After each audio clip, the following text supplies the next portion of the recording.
Olá pessoal, tudo bom? Eu sou o professor João Trindade, professor de Processo Legislativo Constitucional. Aqui nessa matéria, nessa disciplina, a gente vai estudar como que funciona em detalhe, de forma bem aprofundada, o processo legislativo na Constituição Federal, o processo legislativo em nível federal. Isso, é claro, vai servir para você que vai fazer a Câmara Legislativa do DF em duas frentes. Não só vai cair na prova de constitucional, mas também vai servir de base de comparação para regimento interno da Câmara Legislativa e para a parte de lei orgânica do DF. Quer dizer, o professor de regimento interno da Câmara Legislativa vai fazer a comparação com a esfera federal, o professor de lei orgânica do DF vai fazer a comparação com a esfera federal. Então você tem que saber, não só para servir de base para essas outras matérias, mas também que é a principal matéria dentro de direito constitucional. A rigor, o processo legislativo constitucional é uma matéria de direito constitucional.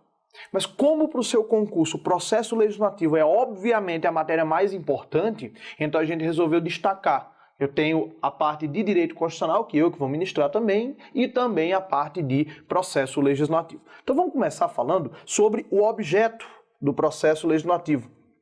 Quer dizer, sobre o que é produzido por meio do processo legislativo. É claro que são leis, mas quais leis? Na verdade, a produção de atos normativos primários é que é o objeto do processo legislativo. A gente pode dizer que por meio do processo legislativo são produzidas as espécies normativas ou também aparecem em prova com o nome de atos normativos primários. Os atos normativos primários, ou seja, os atos que podem inovar o ordenamento jurídico, os atos que podem criar direitos e obrigações, que são aqueles previstos no artigo 59 da Constituição. Então a gente vai ter aqui o artigo 59 dizendo que o processo legislativo compreende, ou seja, abrange a elaboração de emendas à Constituição, abrange também a elaboração de leis de várias formas, de vários tipos, por exemplo, as leis complementares, as leis comuns, que são as leis ordinárias. As leis delegadas que nós estudaremos são aquelas que são feitas pelo Executivo por delegação do Legislativo, as leis delegadas. Também na esfera federal, o processo legislativo abrange as medidas provisórias, que são atos praticados pelo presidente da República com vigência imediata, que nós veremos também que não existem na esfera distrital, mas na esfera federal existem. Os decretos legislativos, que são atos do Congresso Nacional sem necessidade de sanção do presidente. E ainda também as resoluções de cada casa, as resoluções da Câmara dos Deputados ou do Senado Federal. Ou, claro, na esfera distrital, as resoluções da Câmara Legislativa do DF, mas aqui a gente está estudando o processo legislativo federal, embora o próprio Supremo já tenha decidido que as regras básicas do processo legislativo federal se aplicam também para o processo legislativo distrital por simetria. O que é que você tem que saber sobre essas espécies normativas primárias que são objeto do processo legislativo? A questão da hierarquia, eu vou colocar aqui para já ficar registrado para você, olha só. A hierarquia desses atos aqui é a mesma, com exceção apenas das emendas constitucionais. Então aqui existem atos que têm a mesma hierarquia. Pessoal, as bancas adoram cobrar, a FCC principalmente, perguntando se a lei complementar é hierarquicamente superior à lei ordinária. Falso. Se um decreto legislativo tem a mesma hierarquia de uma lei ordinária. Certo. De todos esses atos do processo legislativo, o único ato que tem hierarquia diferenciada, o único ato que tem uma hierarquia maior que os demais, são as emendas à Constituição. Beleza? Agora que a gente já sabe o que é produzido por intermédio do processo legislativo, agora a gente vai ver um tema bem importante para o entendimento geral da matéria, que são os princípios do processo legislativo. Vamos lá. Aqui nos princípios do processo legislativo, o que a gente vai ter? A gente tem alguns princípios que vão nos ajudar bastante a compreender o processo legislativo na esfera federal. Por exemplo, o princípio da democracia. O princípio democrático. Ora, meus caros, o princípio democrático ele é um princípio que vem lá do direito constitucional, parte geral. Mas o que a gente está trazendo aqui é o princípio democrático aplicado ao processo legislativo. Uma coisa interessante é você ver o seguinte, o processo legislativo ele não existe para fazer lei. A gente pode fazer lei de forma autoritária. O Congresso Nacional passou 15 anos fechado, entre 37 e 15 anos não, mas passou todo o período do Estado Novo fechado, de 37 a 45, e havia leis no Brasil, os decretos-lei que eram feitos por Getúlio Vargas. Então a gente não precisa do processo legislativo para fazer lei. A gente precisa do processo legislativo para fazer leis de forma democrática. Então a democracia é um valor fundamental para o processo legislativo. E lembre que democracia não é só a vontade da maioria. A vontade da maioria pode ser autoritária. Democracia é a vontade da maioria, respeitados os direitos e a voz das minorias. Então vamos até colocar aqui, ó, dentro do princípio da democracia, a gente pode colocar aqui que é vontade da maioria. Por isso que existem regras, por exemplo, de quórum, né? Mas também respeitados os direitos fundamentais da minoria. Uma consequência importante do princípio democrático, que vai te ajudar até lá na matéria de regimento interno da Câmara Legislativa, uma consequência disso são as audiências públicas que a Câmara Legislativa gosta de realizar, as consultas públicas e, principalmente, a iniciativa popular de leis. A iniciativa popular de leis, ou seja, o poder do povo de propor projetos de lei, conforme nós ainda estudaremos. Outro aspecto importante, outro princípio importante do processo legislativo é o princípio da separação de poderes. O princípio da separação dos poderes. Mais um princípio do direito constitucional geral que se aplica aqui no processo legislativo. Pessoal, o que significa o princípio da separação de poderes aplicado ao processo legislativo? O princípio da separação de poderes, ele significa que cada poder tem a sua função típica principal, mas também exerce a dos demais de maneira atípica. Então, a função de legislar é uma função típica do poder legislativo, claro. Mas não quer dizer que o executivo e o judiciário não participem. Eles participam, embora de forma excepcional. Uma questão que diz respeito a isso é, por exemplo, a iniciativa privativa de projetos de lei que digam respeito a cada poder. Isso é uma consequência importante, ó. A gente pode trazer aqui algumas consequências desse princípio da separação de poderes. O primeiro é a iniciativa privativa de algumas situações, de alguns tipos de projeto de lei. Vou te dar um exemplo que a FCC adora, vou te dar um exemplo que a FCC idolatra. Projeto de lei para dar aumento aos servidores do Executivo não pode ser por iniciativa de deputado ou de senador. Projeto de lei para dar aumento para os servidores do Executivo é só por iniciativa do Presidente da República. Para quê? Para garantir a independência do Executivo. Imagine o que seria se o Poder Legislativo pudesse aprovar aumento de vencimentos para os servidores do Executivo sem ser a pedido do próprio Executivo. Que independência o Executivo teria? Imagine o que seria se o Legislativo desse aumento de vencimentos para os servidores do Judiciário sem ser a pedido do Judiciário.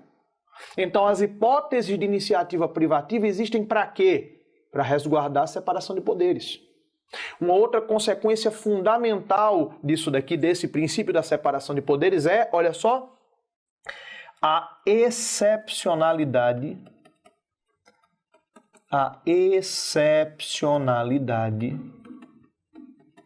da legislação ou de qualquer legislação emanada do Poder Executivo.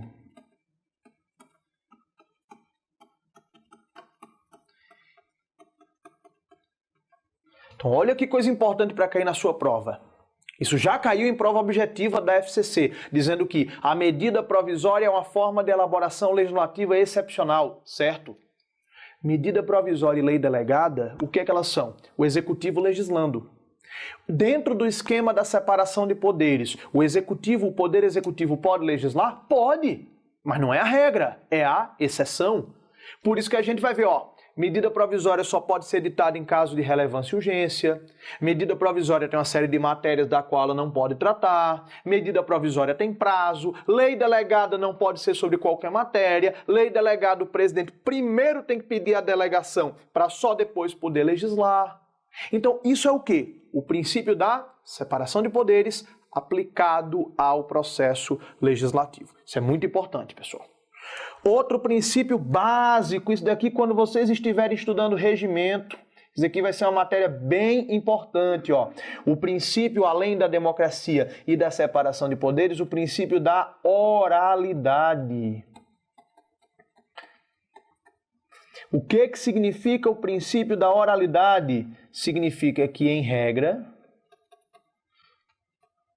os atos do processo legislativo não precisam ser praticados por escrito.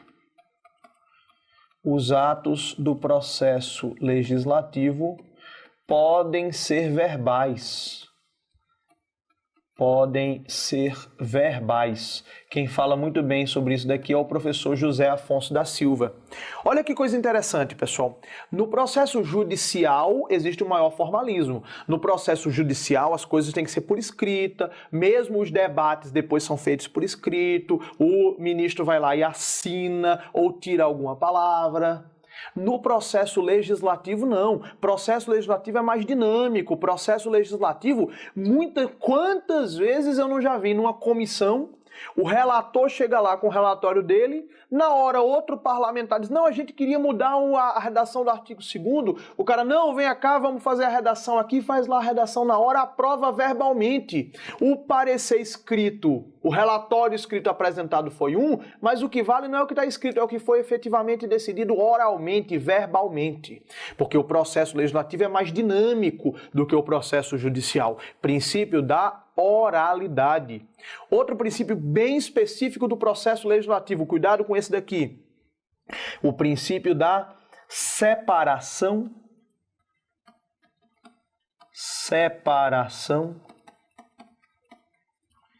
entre discussão e votação.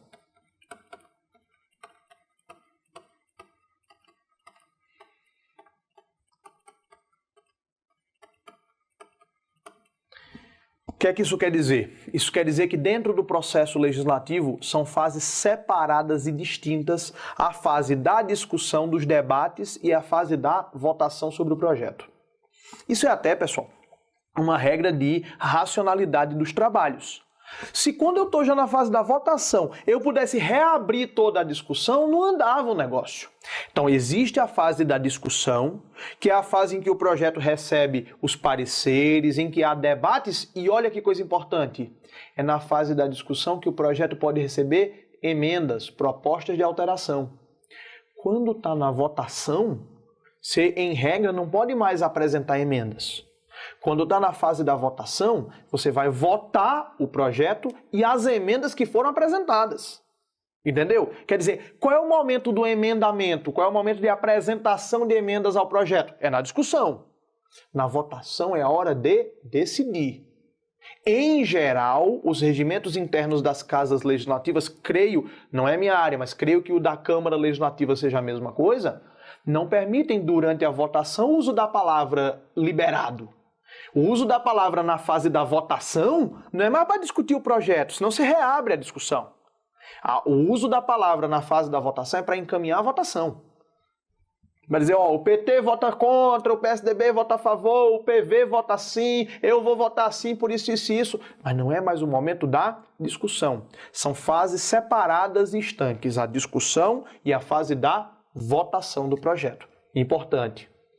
Outro princípio, esse é de longe o mais cobrado em prova. De longe. Princípio da simetria. Importantíssimo para quem vai ser servidor da Câmara Legislativa do DF. O que é que isso significa? Que as regras básicas do processo legislativo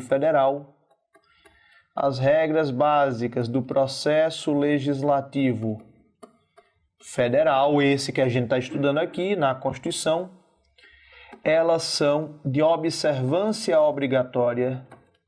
São regras de observância obrigatória. Opa, passou aqui. Observância obrigatória para as demais esferas da federação. Para as demais esferas da federação. Por exemplo, o que a gente está estudando aqui sobre processo legislativo federal se aplica para o processo legislativo estadual, distrital e municipal. O que eu vou falar aqui, que é matéria de iniciativa privativa do presidente da República, aqui no DF é iniciativa privativa de quem? Do governador. O que eu falar aqui, que é de iniciativa privativa da Câmara dos Deputados, na esfera distrital vai ser de iniciativa privativa de quem? Da Câmara Legislativa. Então, as regras do processo legislativo federal se aplicam às demais esferas independentemente de previsão. Se aplicam às demais esferas por simetria. É claro que esse é um princípio, então admite harmonização, admite ponderação.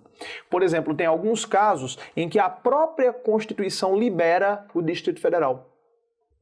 Quando fala de iniciativa popular, a Constituição traz as regras da esfera federal, mas diz que cada estado, e o DF inclusive, vai definir sua própria regra.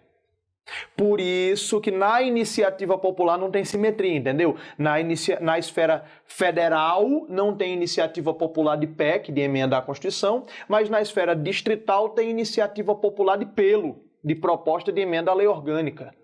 Aí é uma situação em que não há simetria, porque o próprio Constituinte dispensou o DF de seguir a esfera federal. Mas o normal é que as regras federais se aplicam ao Distrito Federal e aos demais entes da federação no que couber. Claro que também tem algumas regras, por exemplo, de bicameralismo, de casa iniciadora e casa revisora, que não se aplicam para o DF, porque aqui o legislativo é unicameral. Mas a regra, o padrão é, as regras do processo legislativo federal aplicam-se automaticamente, a observância obrigatória para o DF e para os demais entes da federação. Um princípio muito também cobrado em prova, esse aqui cai na prova objetiva mesmo, direto. Princípio da não convalidação das nulidades. Princípio da não convalidação das nulidades. De acordo com esse princípio daqui, pessoal, as nulidades do processo legislativo constitucional, não estou falando de violação à norma do regimento, estou falando de inconstitucionalidade. Inconstitucionalidade é nulidade absoluta. Inconstitucionalidade não se convalida. Inconstitucionalidade não se corrige. Inconstitucionalidade não se supera. Então, as inconstitucionalidades do processo legislativo, os vícios do processo legislativo federal, eles não admitem convalidação, não admitem correção, não admitem superação. Quer ver a consequência altamente cobrada na sua prova? Olha só. Consequência, ou vou nem colocar como consequência, eu vou colocar como exemplo. A sanção do presidente da República, ou na esfera daqui do DF, do governador, ela não convalida, ela não corrige, ela não supera vícios do projeto. vícios do projeto de lei, nem mesmo vício de iniciativa. Nem mesmo a iniciativa. Pessoal, olha só, cuidado, ó, atenção. Isso aqui vai cair na sua prova. Pode anotar aí. Pode anotar aí, vai cair na sua prova. Estou aqui gravando esse vídeo agora, ó, dia 7 de julho de 2017. 7/7/17, às 17 horas. Não, minto, não é 17 horas não. Quase. Mas estou aqui gravando esse vídeo dia 7 de julho de 2017 e estou dizendo para você, estou anunciando para você. Vai aparecer na sua prova dizendo assim, olha o caso que vai aparecer na sua prova da FCC, Câmara Legislativa, você vai lembrar do seu professor gritando no seu pé do ouvido. Olha só. Um deputado distrital apresentou um projeto de lei concedendo aumento de remuneração aos servidores da Secretaria de Saúde do DF.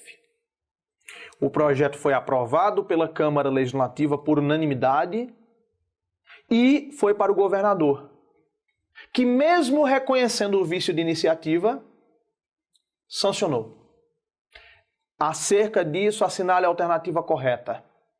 A lei resultante da... Resposta. Estou dando a resposta para você. A lei resultante dessa sanção é inconstitucional.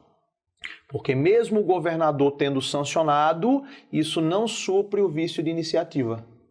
Concorda comigo? Projeto para dar aumento aos servidores do Executivo do DF teria que ser iniciativa de quem? Do governador. Foi proposto por um deputado. O governador chegou e sancionou. Isso supre o vício de iniciativa? Não supre. O projeto vira lei, mas continua sendo inconstitucional. Isso vai cair na sua prova. Eu estou alertando hoje, pode estudar que isso aí vai aparecer com certeza. Duvido que isso não caia na prova da FCC. E nós temos aqui mais um princípio relevante do processo legislativo, que é o princípio do bicameralismo. Princípio do bicameralismo. Esse princípio aqui, obviamente, só se aplica à esfera federal, né? Esse princípio aqui não se aplica por simetria. Esse princípio aqui só se aplica à esfera federal.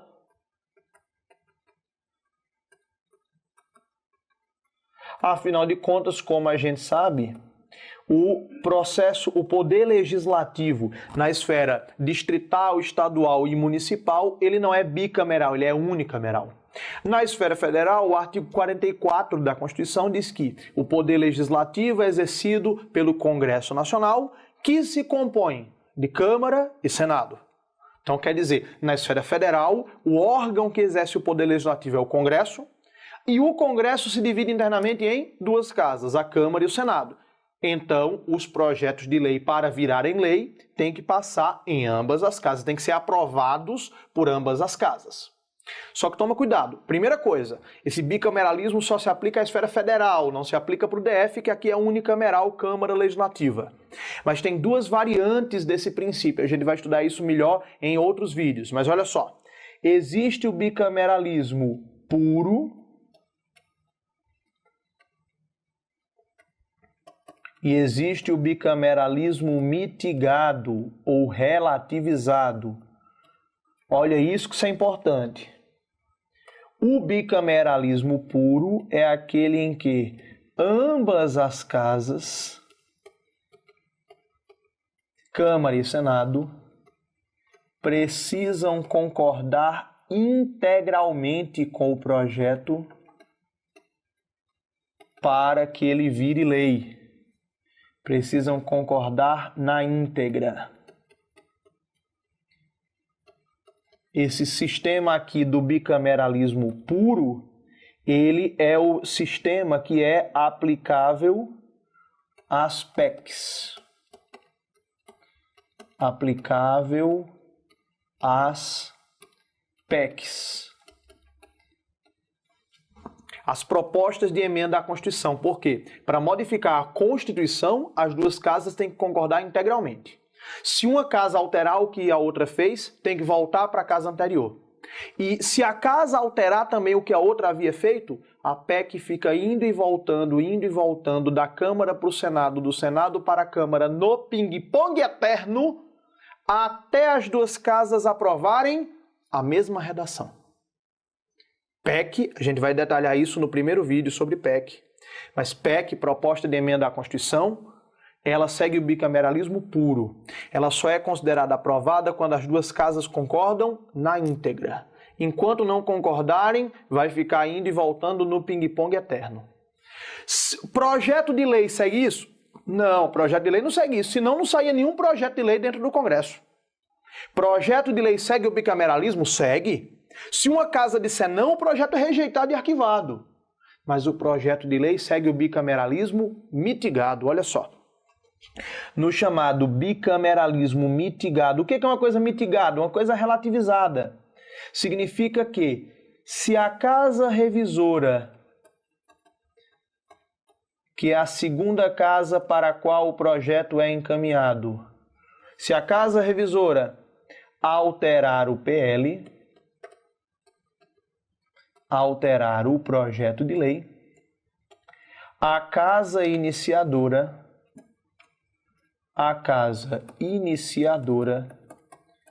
dará a palavra final sobre a redação. A casa iniciadora dará a palavra final.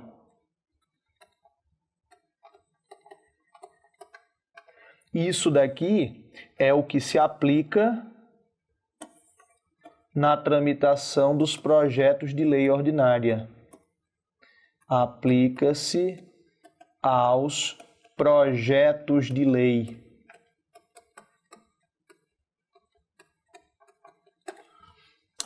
Então, como assim, pessoal? Olha só, a gente vai verificar, quando a gente estudar o processo legislativo da lei ordinária, a gente vai ver que se o projeto começa numa casa, a casa aprova, vai para a casa revisora, se ela altera, o projeto volta para a casa iniciadora e a casa iniciadora dá a palavra final sobre a redação.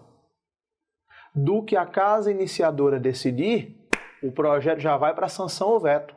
Não fica no ping-pong eterno, entendeu? Bicameralismo puro, as duas casas estão em pé de igualdade. Se um alterar, tem que voltar para outra quantas vezes isso for necessário. Bicameralismo mitigado, a casa iniciadora tem um poder a mais. Se as duas discordarem sobre redação, quem dá a palavra final é a casa iniciadora. Você vai entender melhor isso quando a gente explicar aqui, vou fazer um esquema gigantesco sobre a tramitação de projeto de lei ordinária dentro do Congresso.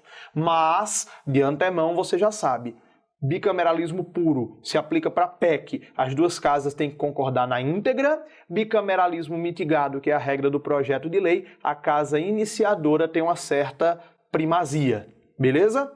Rodrigo, joga aqui na tela, por favor. Isso, beleza, olha só. Isso daqui você vai dar um print screen. Isso aqui é a sua primeira aula de processo legislativo constitucional. É a primeira aula que vai garantir a sua aprovação no âmbito da Câmara Legislativa do DF. Depois a gente volta com mais videoaulas sobre a parte de processo legislativo constitucional. É isso aí, bons estudos e até a próxima.